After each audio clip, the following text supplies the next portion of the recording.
Let's Mike Career.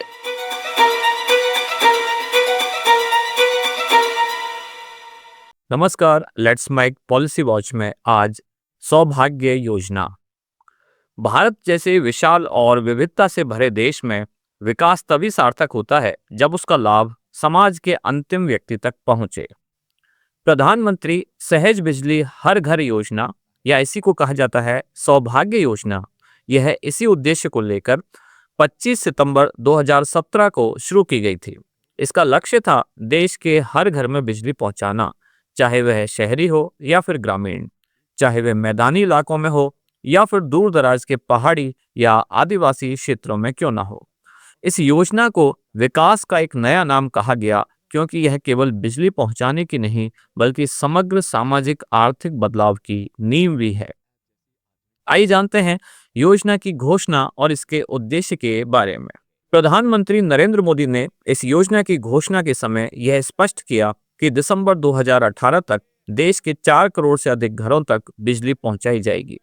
योजना का मुख्य उद्देश्य था हर घर को बिजली यानी कि यूनिवर्सल हाउस होल्ड इलेक्ट्रिफिकेशन। इसके अंतर्गत न केवल विद्युतीकरण बल्कि स्थायी और विश्वसनीय बिजली आपूर्ति सुनिश्चित करना भी महत्वपूर्ण था।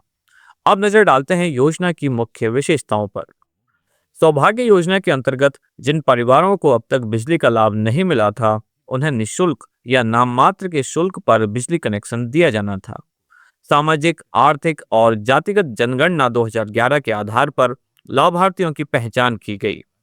इन आंकड़ों ने यह सुनिश्चित किया कि गरीब और पिछड़े वर्ग को प्राथमिकता मिले।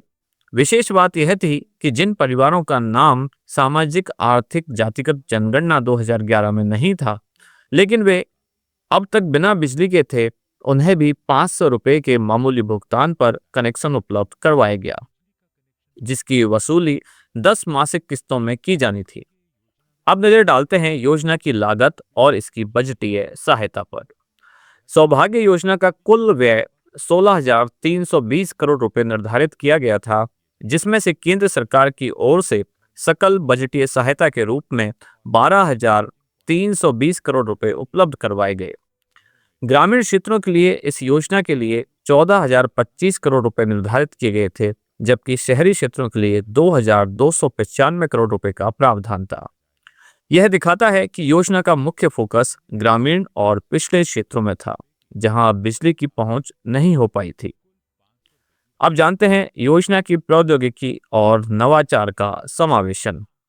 प्रधानमंत्री ने ऊर्जा क्षेत्र की प्रमुख सार्वजनिक इकाई ओएनजीसी से आग्रह किया कि वह अपने स्टार्टअप फंड से 100 करोड़ रुपए का निवेश करके user friendly electric cooking appliances विकसित करे। इसका उद्देश्य था परंपरागत ईंधनों जैसे कि लकड़ी, कोयला और केरोसिन पर निर्भरता को कम करना। यह पहल महिलाओं के स्वास्थ्य, पर्यावरण संरक्षण और स्वच्छ ईंधन को बढ़ावा देने की दिशा में एक महत्वपूर्ण कदम था। सौभाग्य योजना में यह भी प्रावधान किया गया था कि जो क्षेत्र अब तक ग्रिड से नहीं जुड़ पाए हैं, विशेषकर दूर दराज के जनजातीय या पहाड़ी इलाकों में, वहां सौर ऊर्जा आधारित वैकल्पिक समाधान अपनाए जाएंगे। इसमें 200 से 300 वाट क्षमता के सोलर पैक बनाए जाने का निर्णय लिया गया।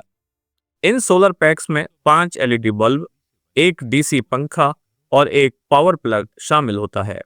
यह विकल्प ऐसे परिवारों के लिए बहुत उपयोगी था जो कि ग्रिड से जुड़ने में समर्थ नहीं थे। आइए अब देखते हैं कि इस योजना की नोडल एजेंसी कौन है और इसके कार्यान्वयन की रणनीति क्या है। इस योजना के कार्यान्वयन की जिम्मेदारी रूरल इलेक्ट्रिफिकेशन कॉरपोरेशन यानी कि आरईसी को सौंपी गई है, जो विद्युत मंत्रालय के अंतर्गत कार्यरत है। यह नोडल एजेंसी के रूप में योजना की प्रगति पर नजर रखने, राज्य सरकारों के साथ समन्वय बनाने और रिपोर्टिंग के लिए उत्तरदायी था। इसके अलावा ग्राम पंचायतों और शहरी निकायों को आवेदन, बिल वितरण और राजस्व संग्रहण के कार्यों से भी जोड़ा गया ताकि योजनाएं जमीनी स्तर पर प्रभावी ढंग से क्रियान्वित हो सकें। योजना की प्रगति और पारदर्शिता सुनिश्चित करने के लिए गर्भ पोर्टल यानी कि ग्रामीण विद्युतीकरण पोर्टल लॉन्च किया गया। इस पोर्टल के अनुसार वर्ष 2015 में प्रधानमंत्री ने स्वतंत्रता दिवस पर घोषणा की थी कि 1000 दिनों के भीतर शेष 18,452 गैर विद्युतीकृत गांवों को बिजली से जोड़ा जाएगा। गर्भ पोर्टल पर दी गई जानकारी के अनुसार 14,483 गांवों का विद्युतीकरण कार्य पूरा हो चुका था, जबकि 2,981 गांवों में कार्य प्रगति पर था। शेष 988 गांव निर्जन घोषित किए गए थे। आइए अब देखते हैं कि योजना का सामाजिक और आर्थिक प्रभाव क्या रहा। सौभाग्य योजना का प्रभाव मात्र बिजली कनेक्शन तक सीमित नहीं रहा, बल्कि इसका सामाजिक ताना बाना भी बदला। बिजली के पहुंचते ही शिक्षा की गुणवत्ता में सुधार आया, क्योंकि छात्र अब रात में भी पढ़ाई कर सकते थे। स्वास्थ्य सेवाओं में बिजली के कारण कोल्ड स्टोरेज, रेफ्रिजरेशन और उपकरणों की सुचारू कार्यप्रणाली संभव हुई। छोटे उद्योग और घरेलू व्यवसायों के लिए नए अवसर सृजित हुए। महिलाएं, जिन्हें पहले रसोई में अंधेरे या धुएं से जूझना पड़ता था, अब बिजली और इलेक्ट्रिक चूल्हों के कारण सुरक्षित वातावरण में काम कर सकी। इसके अलावा यह योजना पर्यावरणीय दृष्टिकोण से भी लाभकारी सिद्ध हुई। बिजली की उपलब्धता से केरोसिन जैसी प्रदूषणकारी ऊर्जा पर निर्भरता कम हुई। यह एक बड़ा पर्यावरणीय लाभ था। साथ ही सौर ऊर्जा जैसे हरित विकल्पों के उपयोग से ग्रामीण क्षेत्रों में स्वच्छ ऊर्जा को बढ़ावा मिला। इससे न केवल कार्बन उत्सर्जन में कमी आई, बल्कि ऊर्जा सुरक्षा भी सुदृढ़ हुई। योजनाओं की सफलता के किस्से बहुत सारे हैं, लेकिन इसके सामने उपस्थित कुछ चुनौतियां भी हैं और साथ ही योजना की कुछ आलोचनाएं भी हैं। आइए नजर डालते हैं योजना के सामने उपस्थित चुनौतियां और आलोचनाएं। योजना का उद्देश्य हालांकि सराहनीय रहा, लेकिन इसके कार्यान्वयन को लेकर कुछ राज्यों में धीमी प्रगति, कनेक्शन की गुणवत्ता और रखरखाव की समस्याएं सामने आई। कई स्थानों पर कनेक्शन तो दिए गए, लेकिन नियमित आपूर्ति और उपकरणों की कमी ने लाभार्थियों को परेशान किया। इसके अलावा कई लोगों ने यह भी शिकायत की कि उन्हें बिना मांगे बिजली कनेक्शन दे दिया गया और बाद में बिल के माध्यम से भुगतान मांगा गया। आइए अब देखते हैं योजना की वर्तमान स्थिति क्या है और भविष्य की राह क्या है। सौभाग्य योजना ने भारत के ऊर्जा इतिहास में एक मील का पत्थर स्थापित किया है। यह एक जन केंद्रित पहल रही है, जिसमें सरकारी तंत्र ने तकनीक और पारदर्शिता के साथ समाज के कमजोर वर्गों तक पहुंच बनाई।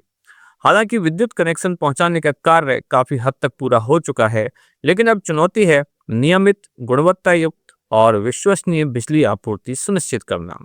साथ ही उपभोक्ताओं को बिजली के सही उपयोग, सुरक्षा और बिलिंग की जानकारी देना भी जरूरी है। सौभाग्य योजना ने भारत को ऊर्जा क्षेत्र में आत्मनिर्भर बनने की दिशा में अग्रसर किया है।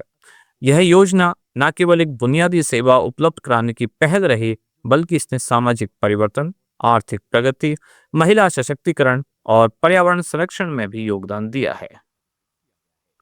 अब आवश्यकता है इस सफलता को आगे बनाया जाए और देश के प्रत्येक नागरिक को ऊर्जा का अधिकार सुनिश्चित किया जाए।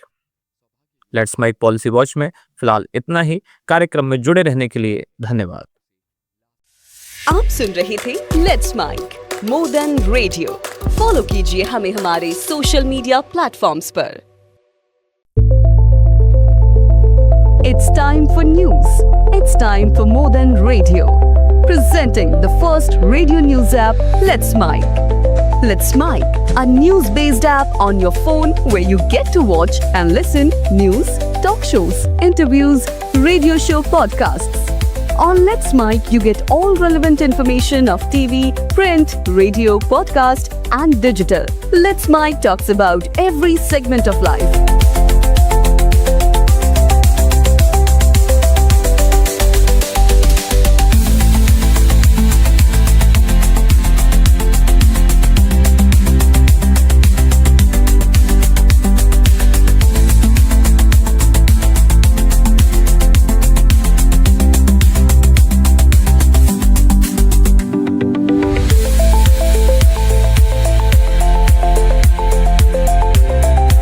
Download the app now from Play Store. Available both on Android and iOS mobile phones.